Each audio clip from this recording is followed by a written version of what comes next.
Morning India देख रहे हैं आप। मैं हूं आपके साथ अत्या और मेरे साथ मेरे सहयोगी अनिल शर्मा भी मौजूद है। वहीं पर जिस तरीके से सबसे पहले हम आपको ट्रैफिक के हवाले से अपडेट करेंगे, जहां पर कल की बात की जाए, कल जो है लैंडस्लाइड देखने को मिली थी। रामबन के बानियार इलाके में काफ़ी लैंडस्लाइड्स जो है वो देखने को मिली थी, जिसके बाद से ट्रैफिक को रोक दिया गया था। उसके बाद अगर हम बात करें, उसके बाद से ट्रैफिक को फिर से बहाल कर दिया गया था। लेकिन जो कल शाम देर रात से एक जो खबर सामने आ रही थी, जहां पर बानिहाल की बात की जाए तो बानिहाल में काफ़ी लैंडस्लाइड्स है वो देखने को मिल रही थी, जिसकी वजह से दो शख्स जो है जख्मी भी हो गए थे। बताया जा रहा है एक ट्रक इस लैंडस्लाइड के अंदर वहां पे आ गया था, जिसकी वजह से दो शख्स थे वो जख्मी हो गए थे। और ये भी बताया जा रहा है कि दो शख्स पठानकोट पंजाब से ताल्लुक रखते थे। और ये जो वाकया है ये बानिहाल के रतन बस इलाके का है, जहां पर लैंडस्लाइड्स है वो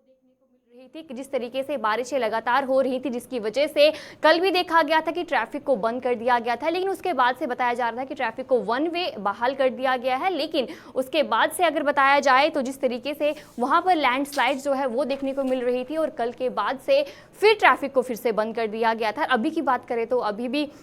बताया जा रहा है कि वन वे ट्रैफिक को ही बहाल कर दिया गया है। अगर हम बात करें लैंडस्लाइड की तो बानिहाल के जे रटन बस इलाका है, जहां पर देर शाम को लैंडस्लाइड्स देखने को मिल रही थी। और इसमें एक ट्रक की बात की जाए, वो ट्रक वहां पर जो है चलता ट्रक था, जिसके ऊपर लैंडस्लाइड पड़ी, जिसकी वजह से दो शख्स इंजर्ड हो गए थे। और दो शख्स को वहां पर जितनी भी ट्रैफिक पुलिस है वो मौके पर वहां पर पहुंची है। और उसके बाद वहां पर जितने भी गाड़ियों की बात की जाए, वहां पर जो मूविंग गाड़ियां थी वो चल रही थी, उन्हें रेस्क्यू किया गया था। और ट्रैफिक जैम काफ़ी बहुत ज़्यादा था कल की। जिस तरीके से बात की जाए, कल जो वहाँ पर लैंडस्लाइड की वजह से जो मूवमेंट थी गाड़ियों की वो काफ़ी स्लो हुई थी, जिसकी वजह से बहुत ज़्यादा जो ट्रैफिक जाम है वो देखने को मिला था। जम्मू श्रीनगर नेशनल हाईवे की अगर हम बात करें तो वहाँ पर काफ़ी लैंडस्लाइड्स देखने को मिल रहा था, जिसकी वजह से ट्रैफिक जैम जो है वो बहुत ज़्यादा हो गया था। और कल पूरे दिन की बात की जाए, अगर सुबह सवेरे की हमने जिस तरीके से अपडेट दिया था कि ट्रैफिक वहाँ पर वन वे कर दिया था, लेकिन सुबह सवेरे ही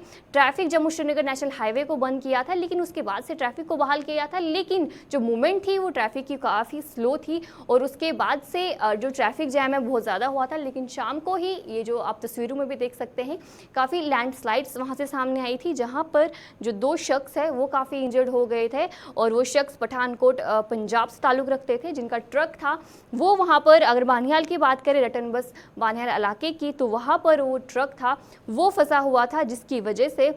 दो शख्स इंजर्ड हो गए। और बताया भी जा रहा है कि वो ट्रक जो है मूविंग ट्रक था, यानी कि वो वहाँ से चल रहा था और कहीं गाड़ियाँ जो थी वो भी वहाँ से चल रही थी। लेकिन जो लैंडस्लाइड अचानक से वहाँ से आ गई और जिसकी वजह से दो शख्स जो है वो ज़ख्मी हो गए थे। उसके बाद जो ट्रैफिक पुलिस है वो वहाँ पर पहुँचती है और रेस्क्यू भी किया जाता है। बाकी जितनी भी गाड़ियाँ हैं सभी गाड़ियों को खतरा था कि कहीं लैंडस्लाइड के अंदर जितनी भी गाड़ियाँ हैं वो न दब जाए, लेकिन ट्रैफिक पुलिस ने वहाँ पर जितनी भी गाड़ियाँ मौजूद थी उन्हें भी रेस्क्यू किया। और साथ ही साथ जो दो शख्स जो इंजर्ड हुए थे उन्हें भी रेस्क्यू किया और उनकी ट्रीटमेंट के लिए उन्हें जो है वो लिया गया है। वहीं पर आप तस्वीरें भी देख सकते हैं कि तस्वीरें कल की बात की जाए तो कल वहाँ पर बानिहाल इलाके की है। रटन बस इलाके में जो ये हादसा है वो पेश आया था, जहाँ पर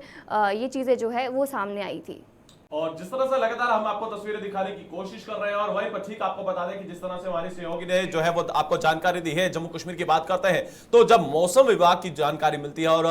रास्ता इस तरह से खराब होता है तो उसी को लेकर जिस तरह से सुरक्षा व्यवस्था की बात करते हैं तो किस तरह से बेहतर की जाती है। और ट्रैफिक विभाग की बात की है तो जो दो लोग गंभीर रूप से घायल हुए थे उनका उपचार चल रहा है।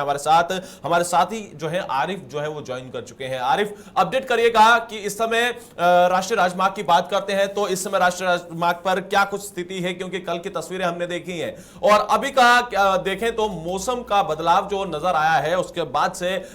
हालांकि जिस तरह से लैंडस्लाइड्स देखने को मिलती हैं तो अभी हाईवे का क्या कुछ पूरा सूरत हाल है? जी बिल्कुल अनिल, मैं आपको बताने की कोशिश करूंगा कि जिस तरह से कल जो बारिशों का सिलसिला रहा उसमें कहीं न कहीं पे जो शाहबनबास बानिहाल का इलाका है वहां पे लैंडस्लाइड की वजह से जो है ट्रैफिक जो है जरूर बाधित हो गया था। और उससे पहले भी अगर सुबह मॉर्निंग के टाइम की बात करें तो जो कल रात के 12 बजे जो ट्रैफिक बंद हुआ था यानी लैंडस्लाइड की वजह से, फिर कल डे टाइम में जो है तो 8 घंटे के बाद उसे खोला गया था। लेकिन शाम के टाइम फिर शाहबनबास के इलाके में एक लैंडस्लाइड गिर कर आई, जिसकी वजह से जो है वहां पर अगर देखे तो इस वक्त भी वो उस लैंडस्लाइड को जो है अभी हटाया नहीं गया। अलबत्ता जो नेशनल हाईवे अथॉरिटी की जानिब से जो एक स्ट्रेच जो है वो नया तामीर किया गया है तो एक पुल के रास्ते से जो है ट्रैफिक को डाइवर्ट किया गया कल उसी समय शाबनबास के इलाके में। लेकिन उससे कहीं ना कहीं पे जहां पर ये लैंडस्लाइड जो है गिरकर आ गई, उसमें मुर्गों से बड़ी एक गाड़ी जो है वो बिल्कुल मलबे के साथ मुर्गों के समेत जो है नीचे नाले में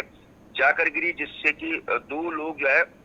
हालांकि मामूली तौर पे जो है वो जख्मी हो गए थे। तो उसके बाद उनको जो है लोकल जो एनजीओ है या ट्रैफिक अथॉरिटी या पुलिस की जानिब से जो है उनको रेस्क्यू किसी तरह से कराया गया और मौजूदाती तौर पे वो बच गए। तो उन्हें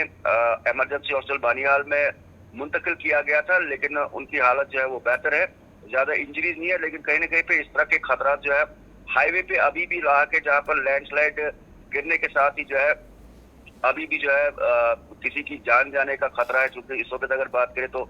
मौसम जो है इस समय अबूराल हुआ है, बारिशों का सिलसिला जो है इस समय भी जारी है। लेकिन अगर कहीं ना कहीं पे ट्रैफिक मूवमेंट की हवाले से बात करें तो इस समय ट्रैफिक मूवमेंट हाईवे पे जारी है। लेकिन अगर इस तरह का मौसम है, जिस तरह से महकमा मौसमियात का मानना है कि फ्यूचर में भी जो है इस तरह की बारिशों का सिलसिला रह सकता है, तो कहीं ना कहीं पे हाईवे पे रामबन बानियाल स्ट्रेच में जो है ट्रैफिक रेगुलेशन के हवाले से दिक्कतें हो सकती है। चूंकि जहाँ पर आजकल नोमैड्स का भी सिलसिला जो है वो जारी है, तो उससे ट्रैफिक जामिंग के मनाजर भी जो है हाईवे पे देखने को मिलते हैं। जी चलिए नदीम, बहुत बहुत शुक्रिया जानकारी देने के लिए। आपने राष्ट्रीय राजमार्ग की जानकारी दी है और हमारे दर्शकों को सुबह सवेरे आपने अपडेट रखा है। और इसी के साथ साथ बड़े चलेंगे अगली खबर की ओर और अगली खबर की तरफ आपको रूबरू करवाया जाएगा। और जम्मू कश्मीर के उपराज्यपाल मनोज सिन्हा जी का जिक्र करते हैं तो अब कार्यभार जो है वो कश्मीर में संभाला जाएगा। हालांकि आपको बता दें कि जम्मू कश्मीर की बात करते हैं तो कार्यभार को लेकर जो है, क्योंकि आने वाले समय की बात करते हैं तो G20 समिट जो है वो होने वाला है, मगर ठीक उससे पहले जम्मू कश्मीर के उपराज्यपाल जो इस वक्त बड़ी जानकारी आ रही है कि आप कश्मीर घाटी में कार्यभार संभालेंगे। ये बड़ी जानकारी अपने दर्शकों को अपडेट करने की कोशिश कर रहे हैं कि जम्मू कश्मीर के उपराज्यपाल अब कश्मीर घाटी में कार्यभार संभालते हुए नजर आएंगे। और उनके साथ मुख्य सचिव अरुण कुमार मेहता वो भी जो है कार्यभार जो है वो कश्मीर घाटी के अंदर संभालेंगे। मगर आपको बता दें कि आला अधिकारी भी जो है कश्मीर घाटी की तरफ रुख करेंगे और वहां का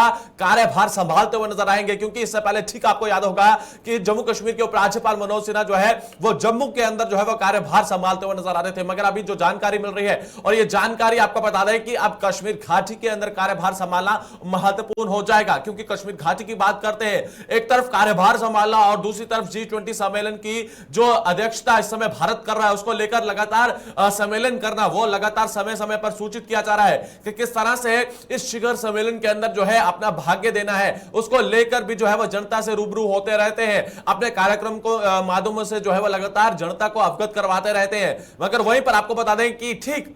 जम्मू की भी कमान संभालते हुए नजर आएंगे और इसी के साथ साथ कश्मीर घाटी की भी कमान संभालते हुए नजर आएंगे। हालांकि इससे पहले ठीक जम्मू की कमान संभाले हुए नजर आ रहे थे, मगर अभी जो जानकारी आ रही है, ये भी जानकारी आपको बता दें कि उनके साथ जो है और भी जो बड़े आला अधिकारी हैं वो भी उनके साथ मौजूद रहेंगे कश्मीर घाटी में। हालांकि उनका दौरा जो है वो जम्मू के अंदर बनता रहेगा, क्योंकि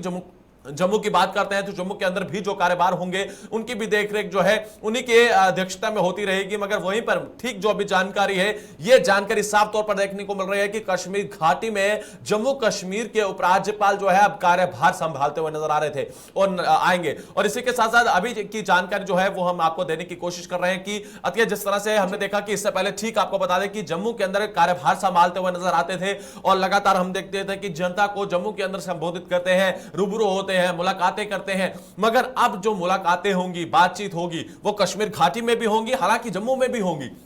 मगर स्वाभाविक बात यहां पर यह देखने को मिल रही है कि कश्मीर घाटी के अंदर जो है ये बैठकों का दौर कहीं ना कहीं, जिस तरह से G20 शिखर सम्मेलन की बात करते हैं तो G20 शिखर सम्मेलन भी होना है। इससे पहले ठीक आप देख रहे हैं कि Y20 जो है वो लद्दाख के अंदर जो है वो संबोधित हो रहा है और वहीं पर वहां के जो लेफ्टिनेंट गवर्नर हैं वो भी वहां पर पूरी तरह से कार्यभार को देख रहे हैं। मगर वहीं पर जम्मू कश्मीर की बात करते हैं तो ठीक इससे पहले G20 शिखर सम्मेलन से पहले जो है कश्मीर घाटी में यह कार्यभार संभालना एक महत्वपूर्ण कड़ी है। और ठीक उससे पहले किस तरह से तैयारियां कर रही है शिखर सम्मेलन को लेकर, सुरक्षा व्यवस्था कैसी रखी जाए और इसको पूरी तरह से मद्देनजर रखा जा रहा है। और उनके साथ मुख्य सचिव की बात करते हैं अरुण कुमार मेहता और अन्य गणमान्य जो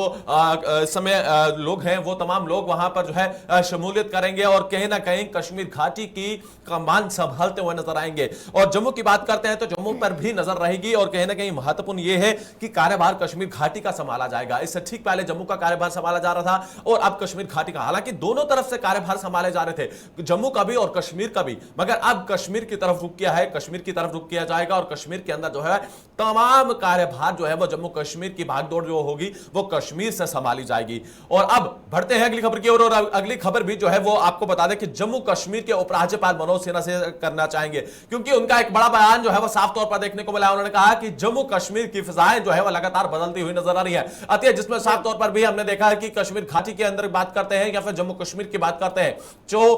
फिल्मी अंदाज हम 90 के दशक में देखते थे या 80 के दशक में देखते थे, वो अब लगातार फिजाएं बदलती हुई नजर आ रही है। क्योंकि 90 के दशक के बाद हमने देखा कि जम्मू कश्मीर में आतंकवाद जो है वो लगातार चरम सीमा पर बढ़ा था, मगर उसी के बाद जो है जो फिल्मी अंदाज था, जो फिल्म यहां पर शूट की जाती थी, जो स्विट्जरलैंड के अंदर शूट की जाती थी, मगर उससे ठीक पहले जो है वो कश्मीर घाटी में शूट की जाती थी, मगर अब वो फिजाएं बदलती हुई नजर आएंगी और लगातार जो जम्मू कश्मीर का विकास है उसे कहीं ना कहीं बदलता हुआ नजर आ रहा है। अनुच्छेद 370 हटने के बाद जम्मू कश्मीर की फिजाएं जो है वो लगातार बदलती हुई नजर आई हैं, मगर वहीं पर ठीक हम आपको बताएंगे कि इस पर जम्मू कश्मीर के उपराज्यपाल मनोज सिन्हा क्या कुछ कहते हुए नजर आ रहे हैं। ठीक इससे पहले हम सुनते हैं। ज्यादा फिल्मों की शूटिंग लास्ट ईयर हुई थी और इस साल वो नया रिकॉर्ड भी हम तोड़ने वाले हैं। हमारी दिक्कत ये है कि हमारा मुकाबला अपने रिकॉर्ड से ही होता है। 1,54,00,000 लोग आए थे, पिछले साल 1,88,00,000 आए। इस साल मैं उम्मीद करता हूं कि 2 करोड़ से ज़्यादा टूरिस्ट आएंगे, तो नए कीर्तिमान हम स्थापित करेंगे हर साल और उनको खुद ही तोड़ेंगे, कोई दूसरा नहीं। 300 से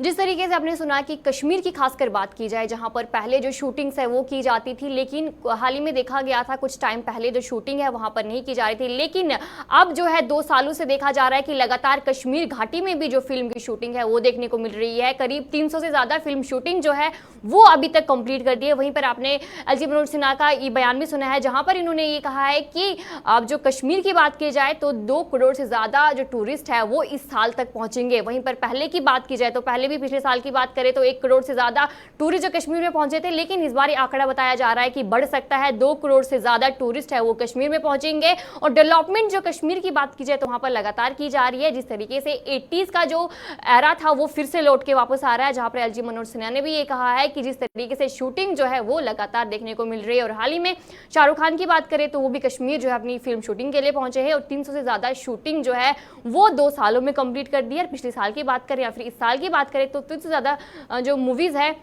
उनकी शूटिंग कंप्लीट कर दी है। वहीं पर बढ़ जाते हैं अगली खबर की तरफ। बात करें अगर स्कूल टाइमिंग की, जिस तरीके से स्कूल टाइमिंग जो है वो चेंज होती है और वहीं पर 1 मई से स्कूल टाइमिंग को भी चेंज किया जाएगा। और जितने भी जम्मू डिवीज़न की बात करें, जितने भी गवर्नमेंट स्कूल है या फिर प्राइवेट स्कूल है, उन सभी स्कूल की जो टाइमिंग है वो चेंज होगी और ये चेंज जो है 1 मई से की जाएगी। और प्राइवेट स्कूल है या फिर गवर्नमेंट स्कूल है, उन सभी को जो है ये रूल फॉलो करना पड़ेगा। जहाँ अगर हम बात करें डायरेक्टरेट ऑफ स्कूल एजुकेशन, उनकी तरफ से एक नोटिस जारी कर दिया गया था जिसमें उन्होंने स्कूल टाइमिंग की बात की थी कि स्कूल टाइमिंग जो है अब वो 1 मई से चेंज होने वाला है। और ये स्कूल टाइमिंग जम्मू कश्मीर के जो स्कूल है जो कि समर जोन में आते हैं उनके लिए ही ये टाइमिंग चेंज की जाएगी। और ये टाइमिंग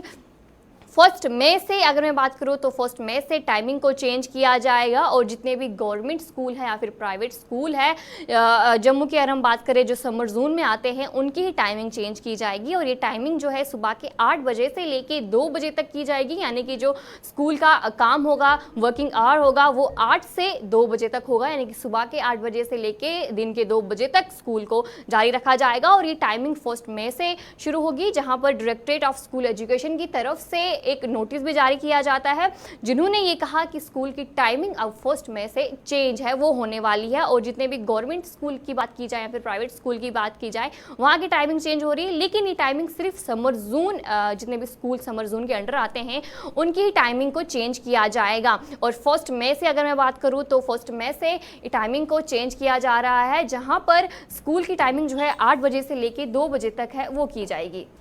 और इसी पर ज्यादा जानकारी के लिए हमारे साथ ही शिल्पा जो है वो ज्वाइन कर चुकी है। शिल्पा, अपडेट करिएगा, जिस तरह से स्कूलों के अंदर बदलाव देखने को मिला है और 8 से लेकर 2 बजे का समय कर दिया गया है, क्योंकि इसमें अभिभावकों की बात करते हैं तो क्या कुछ उनके रिएक्शन और बच्चों के रिएक्शन देखने को मिल रहे हैं, क्योंकि समय बदलता हुआ नजर आ रहा है। और अब समर जोन की बात करते हैं तो समर जोन को लेकर जो है वो टाइमिंग चेंज हो चुकी है। क्या कुछ ताजा जानकारी है और बच्चों के अंदर किस तरह का उत्साह देखने को मिल रहा है? अभिभावकों की बात करते हैं तो उनमें क्या कुछ जो है वो नजर आ रहा है? जी, आपको बता दें कि जिस तरीके से अब टाइमिंग को चेंज कर दिया गया है, गर्मी की बात करें तो अब गर्मियां जो है वो बढ़ती हुई नजर आ रही है, जहां पर बच्चों को काफी रिलैक्स मिली है, क्योंकि हर साल जो है वो टाइमिंग चेंज होती है और इस बार भी टाइमिंग चेंज कर दी गई है। 8 बजे से 2 बजे तक स्कूल जो है खुले रहेंगे और ये टाइमिंग जो है मई से लेकर सितंबर तक देखने को मिलेगी। हालांकि बच्चों की बात करें तो बच्चों काफी राहत मिलेगी और जिस तरीके से पेरेंट्स की बात करें तो इसको भी लेकर पेरेंट्स भी इसको काफी जिस तरीके से उनके बच्चे जो हैं वो गर्मियों में स्कूल जाते हैं तो उनको भी इसको लेकर काफी राहत मिलेगी, क्योंकि गर्मियां जो है वो बढ़ती हुई नजर आ रही है तो बच्चों को भी इसको लेकर काफी राहत मिलेगी। और टाइमिंग को जिस तरीके से मैं फिर बताती चलूं कि टाइमिंग को सुबह 8 बजे से शाम को यानी कि 2 बजे तक चेंज कर दिया गया है और ये 1 मई से स्टार्ट हो जाएगा और 30 सितंबर आपको बता दीजिए कि 5 महीने जो है देखने को मिलेंगे। क्या लगता है कि जो बच्चों की मैंने जिक्र किया, क्या उनके रिएक्शंस कैसे देखने को मिल रहे हैं? आपने बातचीत की होगी पेरेंट्स से, आपने बातचीत की होगी, कितनी राहत की खबर है? या फिर उन्हें जो सुबह सुबह सवेरे उठकर जो है कामकाज करना होता है क्योंकि भाग दौड़ लगी होती है, क्या कुछ इनमें अभिभावकों का रिएक्शन आया है? तो जी, आपको बता दें कि जिस तरीके से टाइमिंग को चेंज कर दिया गया है तो बच्चों को काफी राहत मिली है, क्योंकि सुबह सवेरे जो है उन्हें जाना पड़ता था और शाम को कड़ी धूप में जो है उन्हें वापस आना पड़ता था, तो इससे काफी राहत जो है वो बच्चों को देखने को मिल रही है। और अगर पेरेंट्स की बात करें तो पेरेंट्स भी काफी इसको लेकर उत्साहित है, क्योंकि काफी जिस तरीके से गर्मियां जो है वो बढ़ती हुई नजर आ रही है तो एक राहत जो है वो बच्चों को मिल रही है और बच्चे जो है वो काफी उत्सुक है। चलिए, बहुत बहुत शुक्रिया जानकारी देने के लिए, सुबह सवेरे हमारे साथ ज्वाइन करने के लिए और हमारे दर्शकों को अपडेट रखने के लिए। जम्मू कश्मीर की बात करते हैं तो समय की बदलाव के साथ जो इस समय जानकारी हमने अपने दर्शकों को अपडेट करने की कोशिश की है, क्योंकि अब समय बदलता हुआ नजर आ रहा है। स्कूलों की बात करते हैं तो स्कूलों में अब तब्दीली लाई गई है और यह ऑर्डर के मुताबिक हुआ है। और डायरेक्टर एजुकेशन की बात करते हैं तो उनकी तरफ से ऑर्डर जारी किया जाता है और ऑर्डर जारी करने के बाद हालांकि 1 मई से जो है यह तब्दीली देखने को मिलेगी। 8 बजे से लेके समर जोन की बात करते हैं, समर जोन में 8 बजे से लेके दोपहर के 2 बजे तक जो है स्कूलों को खुला रखा जाएगा। और अब बड़े चलते हैं अगली खबर की ओर और अगली खबर की शुरुआत करना चाहेंगे। जम्मू कश्मीर की बात करते हैं तो ठीक इससे पहले हमने आपको बताया कि जम्मू कश्मीर के उपराज्यपाल मनोज सिन्हा जी का जिक्र करना चाहेंगे। मनोज सिन्हा जी ने जो है वह साफ तौर पर टूरिस्टों की तो बात की है और वहीं पर एक बड़ी जानकारी आ रही है। बड़ी जानकारी यह है कि अब जिस तरह से जम्मू कश्मीर की बात करते हैं तो ह्यूमन ट्रैफिकिंग को लेकर जो है जम्मू कश्मीर के उपराज्यपाल मनोज सिन्हा जी का एक बड़ा बयान जो है वह साफ तौर पर देखने को मिला है। उन्होंने ह्यूमन ट्रैफिकिंग को लेकर जो है अब जम्मू कश्मीर की बात करते हैं तो हर एक डिस्ट्रिक्ट के अंदर जो है इसको लेकर जो है अब नजर रखने की बात रखी है और आपको बताएंगे कि इस पर जम्मू कश्मीर के उपराज्यपाल मनोज सिन्हा क्या कुछ कहते हुए नजर आ रहे हैं ह्यूमन ट्रैफिकिंग को लेकर। और अब ये बड़ी जानकारी अपने दर्शकों को अपडेट कर रहे हैं और वहीं पर आप जम्मू कश्मीर के उपराज्यपाल मनोज सिन्हा क्या कुछ इस पर कह रहे हैं, ठीक आइए सुनवा दें।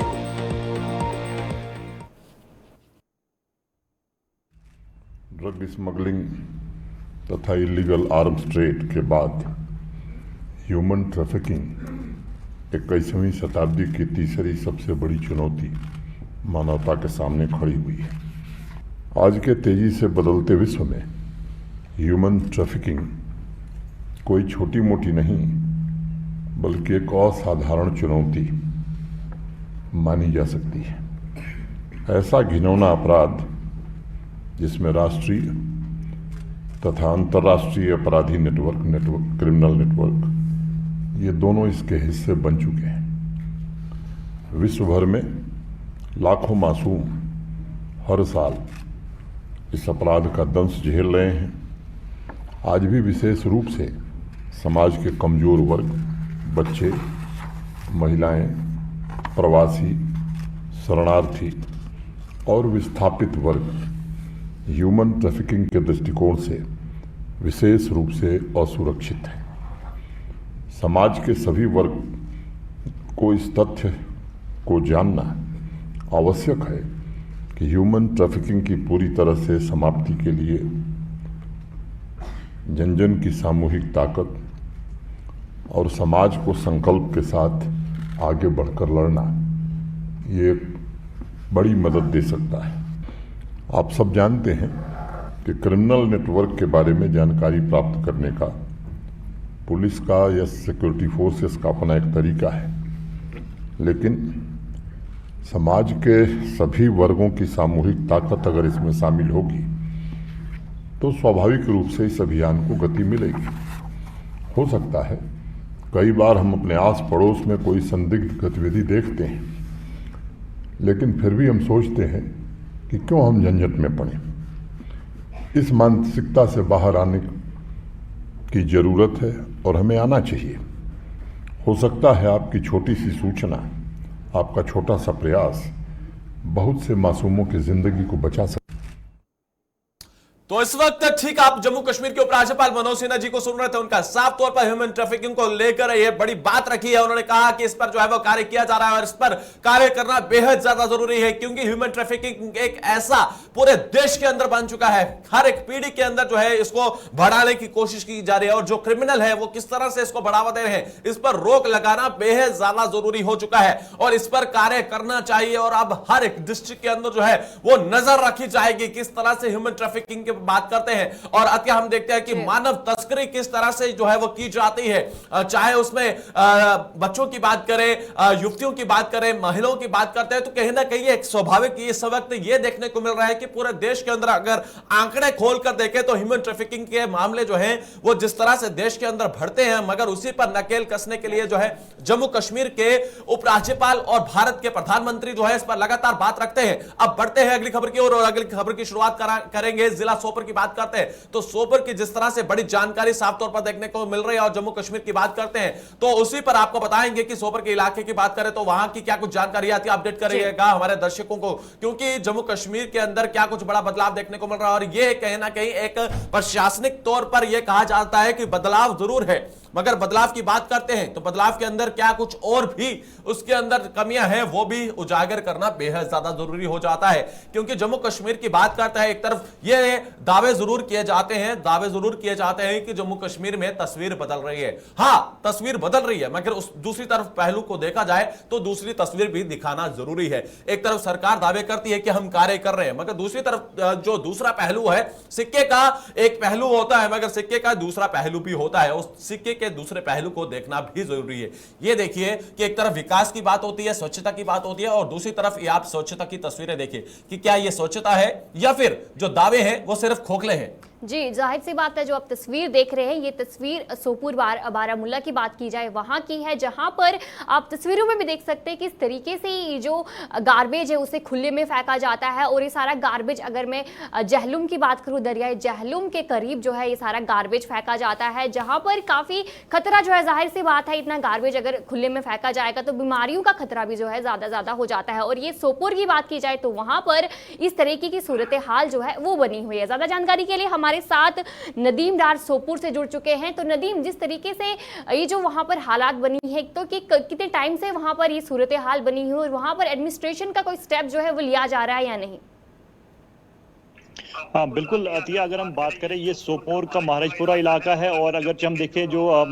व्यूवर्स को भी दिखा रहे हैं कि किस तरह से जो स्थिति इस वक्त वहाँ बनी हुई है। और जहाँ पर हमने ये देखा कि एक गार्बेज वहाँ पर जो है गार्बेज डंपिंग साइट जैसी बनाई गई है, बिल्कुल स्कूल के बिल्डिंग के पीछे जो स्कूल की बिल्डिंग्स की खिड़कियाँ जो है वहाँ पर जो है ये गार्बेज जमा किया जा रहा है। कौन ये गार्बेज जो है वहाँ पर डाल रहा है? अगर हम बात करें वहाँ के मुकामी लोग, हमने खुद भी देखा कि वहाँ के मुकामी लोग भी जो है घरों से जितना भी कूड़ा करकट निकलता है वो अपनी डस्टबिन में उठाकर जो है वो यहाँ पर दरियाई जहलम के किनारे पे फेंक देते हैं। या अगर हम साथ ही साथ एमसी सोपोर की बात करें कि वहाँ के जो स्वीपर्स है वो भी जो है रेडियो में लाकर जो है वहाँ पर फेंक देते हैं बिल्कुल दरिया के किनारे पे। और साथ ही साथ अगर हम मिडिल स्कूल की बात करें, मिडिल स्कूल के बिल्कुल पीछे जो है ये गार्बेज डंपिंग साइट बनाई गई है। और साथ ही साथ अगर हम देखें वहाँ के मुकामी लोगों का भी कहना है कि यहाँ पर जो है अब बच्चों का पढ़ना बिल्कुल मुश्किल हो रहा है, क्योंकि लगातार जो है बच्चे बीमार हो रहे हैं, क्योंकि बदबू इतनी ज्यादा आ रही है वहां पर, क्योंकि वहां पर बैठा भी नहीं जा सकता। और स्कूल की खिड़कियां जो है वो उस पीछे वाले साइड से कभी भी खोलते नहीं है, क्योंकि वहां से बदबू जो है पूरे अंदर क्लासरूम के अंदर आ जाती है।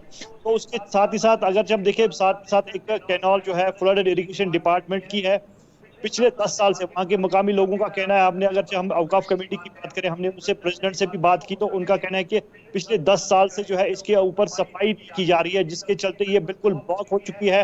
वहां से बिल्कुल जो पानी है 10 साल से जमा है और इसके चलते काफी ज्यादा बदबू जो है उस पानी को भी आती है, उसको भी जो है साफ नहीं किया जा रहा है। लगातार एडमिनिस्ट्रेशन तक बात पहुंचाई गई है। अगर हम फ्लड एजुकेशन डिपार्टमेंट की बात करें, लगातार के चक्कर काटे गए हैं, लेकिन खाली दावे किए जा रहे हैं कि आज करेंगे कल करेंगे, लेकिन आज तक जो है कहीं भी ऐसा नहीं देखने को मिलता कि इसको सफाई की जाए या वहां पर जो ब्लॉकेज है उस ब्लॉकेज को निकाला जा सके ताकि वहां के लोगों को जो है राहत मिल सके। और साथ साथ अगर हम वहां के जो कोची गलियां जो वहां पर है, कहीं पर डेवलपमेंट नहीं देखने को मिल रही है, लगातार नजरअंदाज किया जा रहा है। यहाँ पर अगर देखें गवर्नमेंट के बड़े बड़े दावे, R&B डिपार्टमेंट के बड़े बड़े दावे किए जा रहे हैं कि हर जगह पर जो है काम किया जा रहा है, डेवलपमेंट दिखाई दे रही है, लेकिन अगर हम इस इलाके की बात करें, बिल्कुल सोपोर के साथ ही है,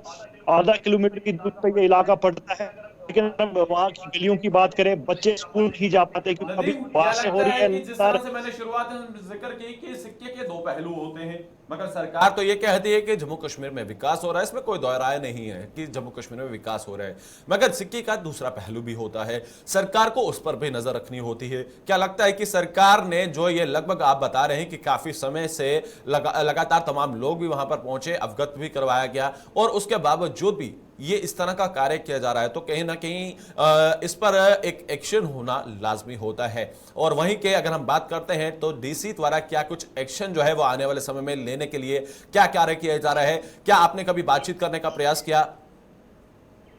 हाँ बिल्कुल अनिल, अगर हम बात करें, हमने जो यहाँ पर जो आला हुकाम है उनसे भी बात की, या अगर हम R&B डिपार्टमेंट की बात करें, या अगर हम कंसर्न जो यहाँ पर ADC सोपोर है उनसे, उनकी नोटिस में भी जो है कल ही हमने ये लाया और उन्होंने कहा कि मैं खुद यहाँ पर जाऊंगा, मौके पे देखूंगा कि आज किस हिसाब से जो है यहाँ पर प्रॉब्लम्स लोगों को देखने को मिल रही है, और इस पे जो है गौर खोज किया जाएगा और काम जो है बहुत जल्द किया जाएगा। अब आने वाले वक्त में देखना होगा अनिल की कब तक जो है इस इलाके को जो है, अगरचे हम यहाँ की रोड्स की बात करें या अगरचे यहाँ पर एक पब्लिक पार्क बनाई जा रही है, वो भी पिछले 8 साल से जो है बेकार पड़ी है, उस पर कोई काम नहीं हो रहा है। क्यों काम नहीं हो रहा है, वहां पर भी लोगों का जो है सवाल निशान उठता है एडमिनिस्ट्रेशन के ऊपर, गवर्नमेंट के ऊपर या R&B डिपार्टमेंट के ऊपर। तो अब जो है ADC सोपोर की भी यही कहना है कि हम जो है बहुत जल्द वहां पर, मैं खुद आऊंगा मौके पर और मैं देखूंगा कि आज कितनी प्रॉब्लम जो है वहां पर देखने को मिल रही है। और साथ साथ खासकर अगर हम बच्चों की बात करें, बच्चे जो है लगातार बीमार होते हुए नजर आ रहे हैं, क्योंकि जितना भी कूड़ा करकट है वो पीछे स्कूल की बिल्डिंग के पीछे जो है फेंका जा रहा है, जिसके चलते काफी ज्यादा प्रॉब्लम जो है बच्चों को देखने को मिल रही है। बहुत बहुत शुक्रिया हमारे दर्शकों को सुबह सवेरे कार्यक्रम के अंदर अपडेट रखने के लिए। तो आपने देखा कि नदीम डार हमारे साथी जो है